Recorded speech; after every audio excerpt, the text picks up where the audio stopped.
श्री गणेशाय नमः। नारायणं नमस्कृत्यं नरं चैव नरोत्तमः देवी सरस्वती व्यास ततो जयमुदीरयते।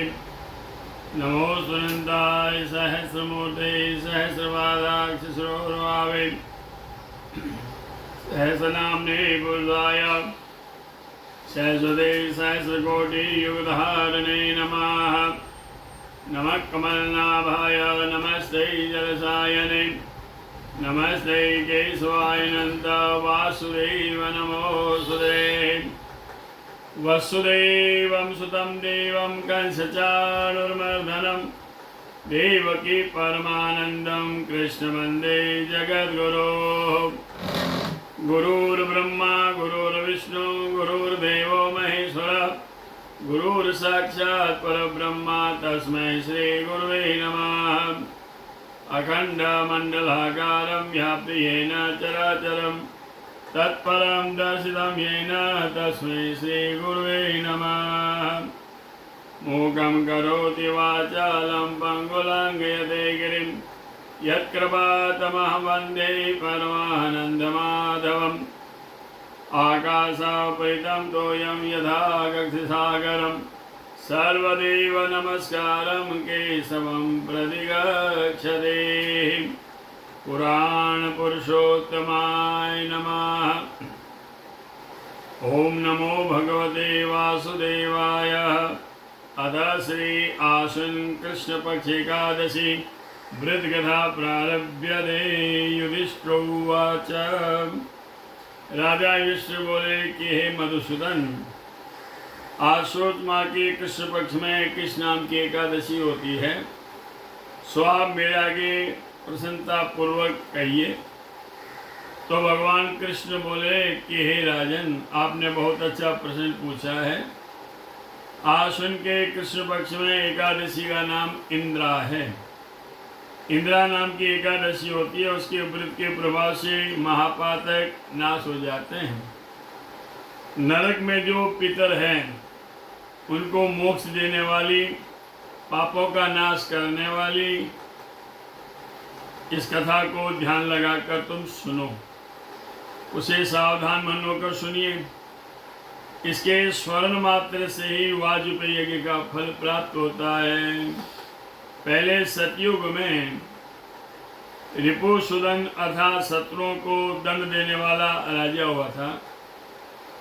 वह इंद्रसेन नाम से प्रसिद्ध था। महेश्वतीपुरी का राजा था। यश से युक्त वह राजा धर्म द्वारा प्रजा का पालन करता था। पुत्र पौत्र से युक्त धन धान्य समायुक्त महेश्वती का स्वामी व राजा विष्णु में भक्ति परायण था। मुक्ति को देने वाले भगवान गोविंद के नामों का जप करता था। राजा विद्वत अध्यात्म विद्या का चिंतन करता, जप तप में काल को व्यतीत कर रहा था। एक दिन वह राजा सुख से सभा में बैठा था कि बुद्धिमान नारायण नारायण करते हुए नारद मुनि वहां पर आकाश मार्ग से आए।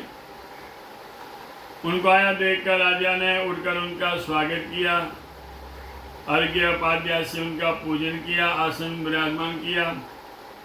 सुख से बैठे हुए नारद मुनि ने उन राजा से बोले कि हे राजन, तुम्हारे राज्य के सातों अंगों में कुशल है, तुम्हारी मति धर्म में है और तुम विष्णु में भक्ति में रत हो। देव ऋषि के वचनों को सुनकर राजा उनसे कहा। राजोवाच। राजा बोले हे मुनि श्रेष्ठ, आपके आशीर्वाद से सब कुशल में हैं। आज सब यज्ञों की क्रिया आपके दर्शन से सफल हुई मेरी। हे विप्र, प्रसन्न होकर अपने आने का कारण मुझे बताओ। राजा का वचन सुनकर देवर्षि नारद जी बोले कि हे राजन, विस्मय ने देने वाला ये मेरा वचन सुन। मैं ब्रह्मलोक से यमलोक में गया था। यमराज द्वारा भक्ति से पूजित हुआ मैं श्रेष्ठ आसन पर बैठा था। वहाँ धर्मशील सत्यवान यम की उपासना करने वाले, बहुत से पुण्य को करने वाले तुम्हारे पिता को व्रत के बिगड़ने जाने के दोष से वह यम की यात्रा में है, यम की सभा में है। उन्होंने जो संदेश किया है हे राजन, वह उसे मैं तुम्हें सुनाने के लिए आया हूँ कि महेश्वतीपुरी में इंद्रसेन नाम का राजा है। हे ब्रह्मन, पूर्व जन्म में हुए विघ्न के कारण से मैं यमराज के समीप में बैठा हूँ। ऐसा उसे कहिए कि हे पुत्र, इंद्रा एकादशी नाम का जो व्रत है उसके पुण्य फल को से मुझे स्वर्ग में भेजो। तो हे राजन, तुम्हारे पिता द्वारा ऐसा कहा जाने पर मैं तुम्हारे समीप आया हूँ। हे राजन, पिता की स्वर्गति के लिए तुम इंद्रा एकादशी का व्रत करो। उस व्रत के प्रभाव से तुम्हारे पिता स्वर्ग लोक में जाएंगे। तो राजोवाच, राजा बोले, हे भगवान, आप प्रसन्न होकर मुझे इंद्रा एकादशी का व्रत का बताइए कि वह व्रत किस दिन करना चाहिए, किस विधि से करना चाहिए और किस पक्ष में करना चाहिए और कौन सी तिथि में, सो कहिए। तो नारदोवाच, नारद जी बोले, हे राजन सुनो, इस व्रत की शुभ विधि को मैं कहता हूँ। आश्विन के कृष्ण पक्ष में दशमी के दिन श्रद्धायुक्त होकर प्रातःकाल स्नान कर, उसके बाद मध्याह्न में स्नान कर जल से बाहर आवे, फिर श्रद्धायुक्त होकर पितरों की प्रीति के लिए श्राद्ध करें, उसके बाद भोजन करें, भूमि में सोए, फिर निर्मल प्रभाव से जब एकादशी का दिन प्राप्त हो तब दंतवन आदि करके मुख आदि धोवे, फिर भक्तिभाव से व्रत के नियमों को ग्रहण करें। राजा निराहार रहकर सब भोगों को वर्जित करें।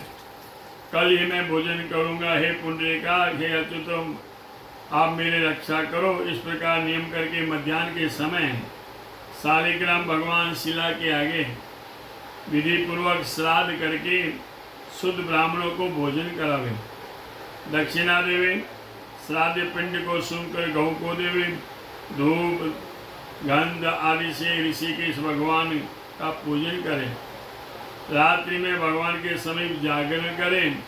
उसके बाद द्वादशी के दिन भक्ति से हरि भगवान का पूजन करें और ब्राह्मणों को भोजन कराकर रोहित आदि, बंधु आदि, पुत्र आदि समेत मौन होकर स्वयं को भोजन करना चाहिए। तो हे राजन, इसी विधि से आलस्य रहित होकर व्रत को करो तो तुम्हारे पितर विष्णु लोक में जाएंगे। तो हे राजन, इस प्रकार उस नृपति से कहकर नारद मुनि अंतर ध्यान हो गए। वह राजा कही हुई विधि के अनुसार उत्तम व्रत को करने लगा। रनिवार सदा पुत्र और भाइयों सहित राजा के व्रत करने पर हे कुंती पुत्र युधिष्ठिर, आकाश से पुष्पों की वर्षा हुई। उस राजा ने के पिता गरुड़ पर चढ़कर विष्णु लोक में गए और इंद्रसेन राज ने भी अंकशराजी करके पुत्र को राज्य देकर आप भी स्वर्ग में गए। यह इंद्रा एकादशी का व्रत का माध्यम मैंने तुम्हें बताया। इसके पढ़ने और सुनने से भी मनुष्य सब पापों से छोड़कर विष्णु लोक को प्राप्त होते हैं। जय जय श्री ब्रह्मवेद पुराणे आश्विन कृष्णा इंद्रा एकादशी व्रत मातम्य। श्री कृष्णार्पणमस्तु। बोल कृष्ण कन्हैया लाल की जय। सुधर्मो राघवंशो धर्मो दशकरञ्जनः एवं वदन्ति लोकानां यदो धर्मः तदो जयः। तिथिवारं च नक्षत्रं योगं करणमेव च पंचांगं श्रुते नित्यं श्रीगंगा स्नानं फलं लभे।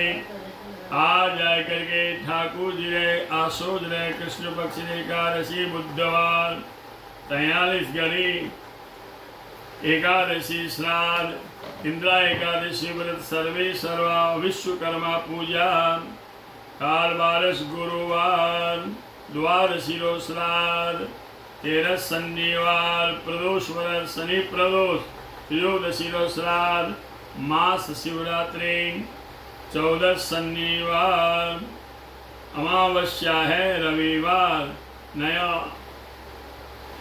नवरात्रि प्रारंभ सोमवार एकम सोमवार नवरात्रि प्रारंभ है। आशोदरी नवरात्रि प्रारंभ। मंगलम भगवान विष्णु मंगलम गरुड़ध्वजा मंगलम पुंडरीकाक्ष मंगलाय स्तनो। हरि बोल शंकर भगवान की जय। बोल कृष्ण कन्हैया लाल की जय। सब भक्तों ने चन्नेसु पंडित कमल व्यास सब परिवार जय श्री कृष्ण।